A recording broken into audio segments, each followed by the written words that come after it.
Welcome back guys to the next point, that is excess pressure across the free surface of liquid. So आता across the free surface of liquid म्हणजे काय, तर आपल्याला काय करायचं आहे की एक फ्री सरफेस लिक्विडचा घ्यायचा आहे. आपल्याला ऑलरेडी आपण याच्यामध्ये डिस्कस केलेलं आहे. सो त्या फ्री सरफेसच्या जस्ट अबाव थोडंसं लगेच वरती, जास्ती डिस्टन्स वरती नाही आहे, आणि जस्ट बिलो आपल्याला दोन पॉईंट्स कन्सिडर करायचे आहेत, दोन मॉलिक्यूल कन्सिडर करायचे आहेत. एक आहे मॉलिक्यूल ए आणि एक आहे मॉलिक्यूल बी. आता हे जे दोन मॉलिक्युल्स आहेत ते एकमेकाला खूप क्लोज आहेत. ओके, म्हणजे त्यांच्यामध्ये हाईट ही ऑलमोस्ट हाईटमध्ये डिफरन्स नाहीच आहे. ओके, खूप जवळ आहे. फक्त डिफरन्स काय दोघांमधला की एक आहे तो just above the free surface of liquid आहे, दुसरा आहे तो just below the free surface of liquid आहे. आता होणार काय याच्यामध्ये की ए मॉलिक्यूल जो आहे तो फ्री सरफेसच्या वरती आहे, म्हणजे तो काय येणार आहे, ॲटमॉस्फिअरमध्ये येणार आहे, बरोबर आहे. आणि त्याच्यामुळे तिथे जे प्रेशर असेल, ओके, ते ऑफकोर्स कुठलं असेल, ॲटमॉस्फिअरिक प्रेशर. त्याच्यामुळे ए मॉलिक्यूल वरती जो फोर्स एक्झर्ट होईल, क्लिअर आहे, तो फोर्स कशामुळे असेल, force due to the atmospheric pressure, आणि म्हणून त्याला आपण लेबल केलेलं बघा FA बार. ओके, आणि ॲटमॉस्फिअरिक प्रेशर किंवा force due to the atmospheric pressure हे कुठल्या डायरेक्शनला असेल, डाऊनवर्ड डायरेक्शनला. ग्रॅव्हिटीमुळे हे ऑलरेडी आपण डिस्कस केलेलं आहे. त्याच्यामुळे ए मॉलिक्यूल जे फ्री सरफेसच्या वरती आहेत त्यांच्यावरती एक force due to the surface tension, force due to the atmospheric pressure act होईल, बट कुठल्या डायरेक्शनला, डाऊनवर्ड डायरेक्शनला. आता हे झालंय ए मॉलिक्यूल बद्दल. बट आता जर बी मॉलिक्यूल बघितला तर ऑलरेडी आपण सांगितलं की बी मॉलिक्यूल हा just below the free surface of liquid आहे, आणि below the free surface of liquid आहे म्हणून त्याच्यावरती जो फोर्स ऍक्ट होईल, ओके, तो कुठला असणार आहे, तर force due to the surface tension, बरोबर आहे. आता होणार काय याच्यामध्ये की ए मॉलिक्यूल वरती तर ॲटमॉस्फिअरिक प्रेशर ऍक्ट होतोय, बट ऑलरेडी बी मॉलिक्यूल पण एच्या क्लोज आहे आणि हाईटमध्ये जास्त डिफरन्स नाही आहे. त्याच्यामुळे बी मॉलिक्यूल वरती पण सुद्धा ॲटमॉस्फिअरिक प्रेशर ऍक्ट होणार आहे, म्हणजे force due to the atmospheric pressure असेल ते ऍक्ट होईल. बट इन ॲडिशन बी वरती जो force due to the atmospheric pressure आहेच, प्लस त्याच्यामध्ये काय ऍड होणार आहे अजून, force due to the surface tension. So a molecule एकच प्रकारचा फोर्स एक्सपिरियन्स करतोय आणि बी मॉलिक्यूल हे दोन प्रकारचे फोर्स एक्सपिरियन्स करणार आहे, क्लिअर आहे. एक म्हणजे कुठला असणार आहे, force due to the atmospheric pressure, आणि दुसरा कुठला असणार आहे, तर force due to the surface tension. त्याच्यामुळे इथे आपल्याला प्रेशर डिफरन्स बघायला मिळेल, लिक्विडचा जसा शेप असेल, क्लिअर आहे, आणि त्याच्यामुळे आपल्याला कुठल्या साईडला प्रेशर जास्ती असेल, कुठल्या साईडला प्रेशर कमी असेल, हे आपल्याला लिक्विडच्या सरफेसवरून आपल्याला डिसाईड करायचं आहे, क्लिअर आहे. ते आपल्याला पुढे वन बाय आपण डिस्कस करणार आहोत. तर त्यासाठी आपण काय केलंय, पहिला एक प्लेन लिक्विड सरफेस घेतलेला आहे. त्याच्यामध्ये डिफरंट शेप्स आहेत लिक्विड सरफेसचे. एक आहे तो कॉन्केव्ह आहे, दुसरा आहे तो कॉन्व्हेक्स आहे, आणि आपण आता पहिला बघतोय तो आहे तो प्लेन लिक्विड सरफेस. आता बघा कॉन्सेप्ट काय आहे ते. सो आपण इथे ही लिक्विडची लेवल आहे, ह्याच्या खाली आहे ते लिक्विड आहे आणि वरती आहे ती सगळी एअर आहे, बरोबर आहे. त्याच्यामुळे ही जी लाईन आपण ड्रॉ केलेली आहे की तुम्हाला ही जी लाईन दिसते हॉरिझॉन्टल लाईन, ती काय रिप्रेझेंट करेल, फ्री सरफेस ऑफ लिक्विड. आता फ्री सरफेस ऑफ लिक्विडच्या जस्ट अबोव आपण एक पॉईंट दाखवलाय, तो आहे पॉईंट ए, आणि फ्री सरफेसच्या जस्ट बिलो आपण एक पॉईंट दाखवलाय, पॉईंट आहे बी. ओके, म्हणजे तो ए मॉलिक्यूल आणि खाली काय आहे, बी मॉलिक्यूल आहे. टेक्निकली बघायला गेलो तर ए आणि बी हे खूप क्लोज आहेत. इथे डायग्राममध्ये डिफरन्स दिसतोय, ते दोन वेगळे मॉलिक्युलर दिसण्यासाठी मी थोडा डिफरन्स दाखवलेला आहे, बट ऍक्च्युली ए आणि बी हे मॉलिक्यूल काय आहेत, खूप क्लोज आहेत एकमेकांच्या. एवढे क्लोज आहेत की दोघांमध्ये हाईट ऑलमोस्ट काय आहे, HAB काय आहे, 0. ए आणि बी मधली हाईट ऑलमोस्ट काय आहे, 0 आहे. आता हाईट 0 आहे, त्याच्यामुळे ए मॉलिक्यूल जो ओपन टू द ॲटमॉस्फिअर आहे, म्हणजे एअरमध्ये आहे, तर त्या मॉलिक्यूलवरती फोर्स ऍक्ट होईल डाऊनवर्ड डायरेक्शनला, force due to the surface tension, तो असेल FA, A for atmosphere, clear आहे. मग आता बी मॉलिक्यूल पण त्याच्याच क्लोज आहे ना, त्याच्यामुळे त्याच्यावरती पण काय असेल, same atmospheric force due to the atmospheric pressure असणार आहे. त्याच्यामुळे बी मॉलिक्यूलवरती पण डाऊनवर्ड डायरेक्शनला फोर्स ऍक्ट होईल, force due to the atmospheric pressure, बरोबर आहे. म्हणून आपण इथे मेन्शन केलंय FA, that is force due the atmospheric pressure at A is equals to force due the atmospheric pressure B. दोन्ही काय असणार आहेत, सेमच असणार आहेत. आता दुसरा जो आपण सांगितला होता कुठला बी मॉलिक्युलवरती ऍक्ट होणारा force due to the surface tension, तो ए वरती ऍक्ट होत नाहीये, तो कोणावरती ऍक्ट होतोय बी वरती. आता इथे बघा मी फक्त काय केलेलं आहे, हा जो फोर्स दाखवलाय Ft, क्लिअर आहे, along the free surface of liquid, हा फोर्स कुठला आहे तर force due the surface tension, आणि तो ऑलवेज कसा असेल सरफेसला टँजंट असेल. क्लिअर आहे. आता मॉलिक्यूल तुम्ही ओळख की मॉलिक्यूल मी खाली दाखवलेला आहे बी मॉलिक्यूल, मग फोर्स वरती का दाखवला आहे, कारण जर इथे दाखवला तर ए आणि बी एकदमच चिकटतील. क्लिअर आहे, ते स्टिक झालं, तसं नको व्हायला. ते दोन्ही मॉलिक्यूल सेपरेट आहेत थोडे, एकदम खूप कमी डिस्टन्स मध्ये दाखवण्यासाठी आपण थोडेसे सेपरेट दाखवलेले. क्लिअर आहे. बट हा जो फोर्स आहे Ft, हा tangential to the free surface of liquid आहे, तो ऍक्च्युअली कोणावरती ऍक्ट होतोय बी मॉलिक्यूलवरती ऍक्ट होतोय. त्यामुळे आता जर बघितलं तर हा Ft force due surface tension इकडला आणि इकडला force due surface tension automatically काय होतात, कॅन्सल होतात, कारण ते इकडून अपोजिट आहेत. त्याच्यामुळे resultant force due the surface tension on B molecule काय आहे, 0 आहे. सो प्लेन लिक्विड सरफेसच्या केसमध्ये आपल्याला बी मॉलिक्यूल जे लिक्विडच्या जस्ट बिलो आहेत त्यांच्यावरती force due the surface tension आपल्याला काय मिळणार आहे, 0 मिळेल, कारण दोन्ही एक्झॅक्टली प्लेन सरफेस असल्यामुळे दोन्ही एक्झॅक्टली इक्वल अपोजिट आहेत, त्यामुळे ते कॅन्सल होतील. त्याच्यामुळे ए आणि बी मॉलिक्यूलवरती फक्त एकच फोर्स ऍक्ट होईल, तो कुठला असेल, force due to the atmospheric pressure.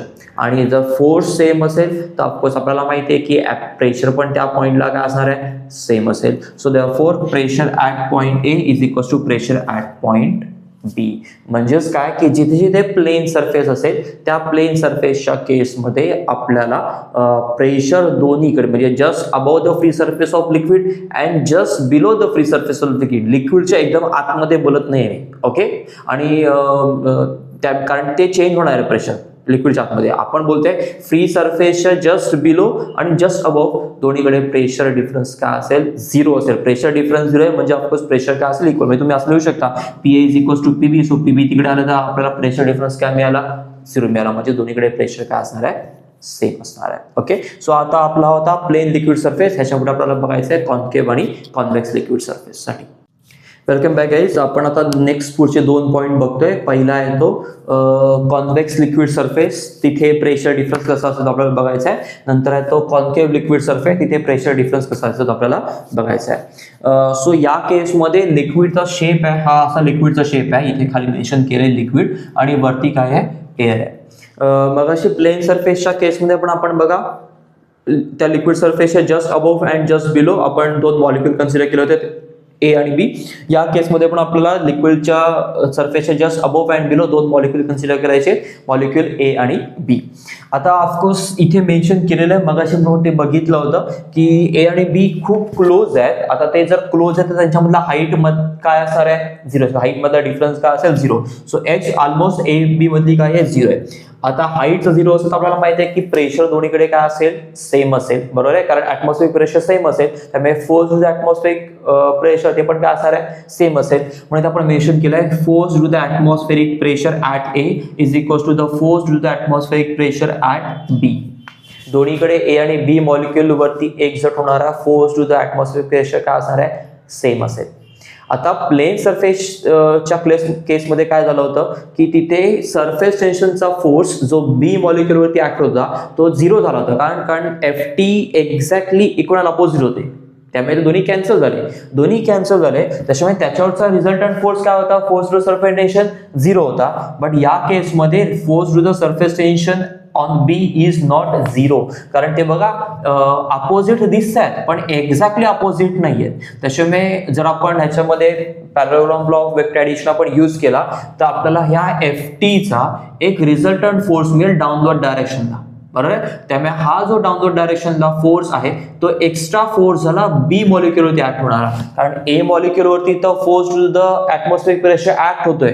At the same time height same असल्यामुळे, डिफरन्स नसल्यामुळे आपल्याला बी मॉलिक्यूलवरती पण सेमच फोर्स ऍक्ट होतोय, force to the atmospheric pressure. But in addition आपल्याला अजून त्याच्यावरती फोर्स ऍक्ट होतोय, तो फोर्स कुठला असेल, force to the surface tension. त्यामुळे ए मॉलिक्यूलवरती एवढाच फोर्स ऍक्ट होतोय, बी मॉलिक्यूलवरती 2 फोर्स ऍक्ट होत आहेत, एक सेम ऍटमॉस्फेरिक प्रेशरवाला आणि दुसरा कुठला आहे तर सरफेस टेन्शनवाला. क्लिअर आहे. म्हणजे आपण मेन्शन केलं बघा, net force acting on a molecule B is, एक ते force to the atmospheric pressure and B, बरोबर आहे, प्लस प्लस का मेन्शन केलंय कारण दोन्ही कसे आहेत सेम डायरेक्शन, कारण जे फोर्सेस सेम डायरेक्शनला असतात ते आपण काय करतो ऍड करतो, आपल्याला बेसिक माहिती आहे. आणि दुसरा आपल्याला फोर्स कुठला आठवतोय, force to the surface tension at B हा कोणापेक्षा आपल्याला ग्रेटर मिळतोय, ए पेक्षा. बघा फिगर मध्ये इझिली कळतोय की हा फोर्स खूप लार्ज आहे आणि हा खूप छोटा आहे, बरोबर आहे. कारण ह्याच्यावरती दोन फोर्स आठवतो, त्याच्यावरती एकच फोर्स ऍक्ट होतोय, त्याच्यामुळे बी वरती ऍक्ट होणारे नेट फोर्सेस हे काय जास्त आहेत. मी ते रिझल्टंट फोर्स पण यूज केलाय, नेट फोर्स पण यूज केलाय, पण दोघांचं मिनिंग तसं सेम आहे. बट हा जो रिझल्टंट फोर्स घेतला कोणासाठी घेतला, सरफेस टेन्शनसाठी घेतलाय. आणि हा जो नेट फोर्स सांगितलाय तो कुठला, तर एक तर ऍटमॉस्फिअरिक प्रेशरचा आणि दुसरा कुठला आहे सरफेस टेन्शनचा.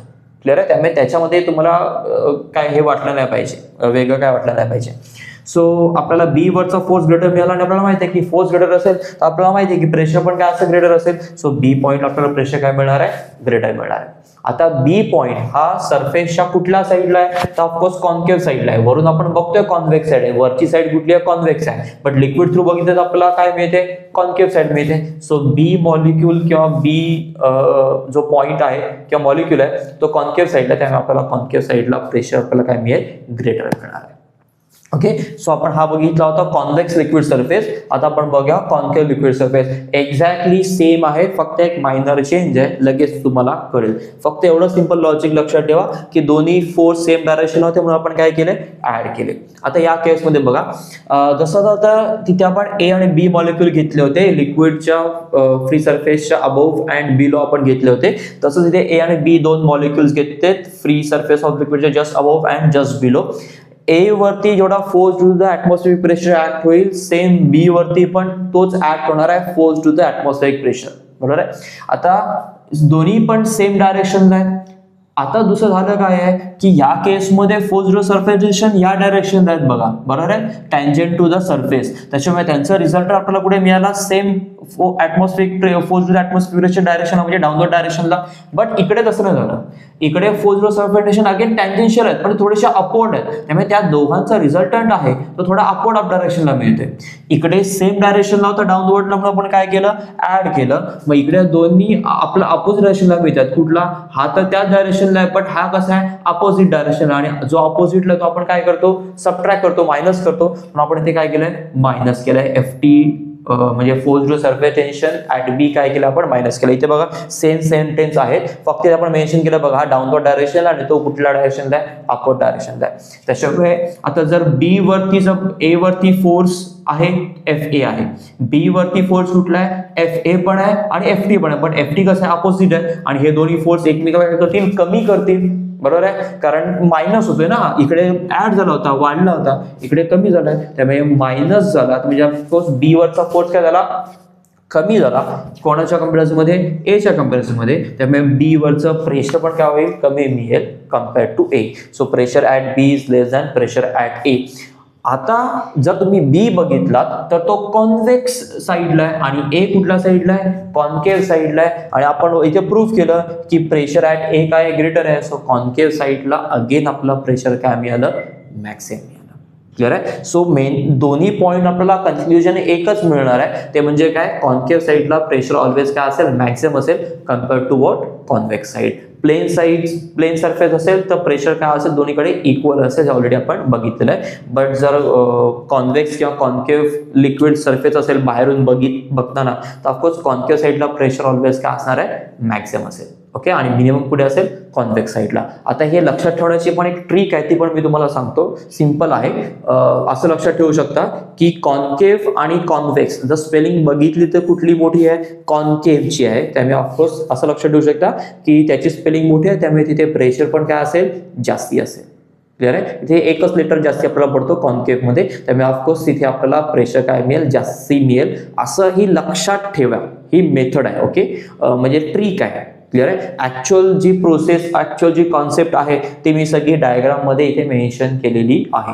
ही लक्षात ठेवण्याची ट्रिक आहे. म्हणजे तुम्ही इन शॉर्ट टाइम मध्ये विसरलात इमर्जन्सीमध्ये की कुठे ग्रेटर असेल, लेस असेल, तर ते लक्षात ठेवण्यासाठी इझी आहे. कॉन्केव्ह साईडला प्रेशर आपल्याला ऑलवेज काय मिळेल, ग्रेटर मिळेल. सो हे होतं आपलं point, excess pressure across the free surface of liquid.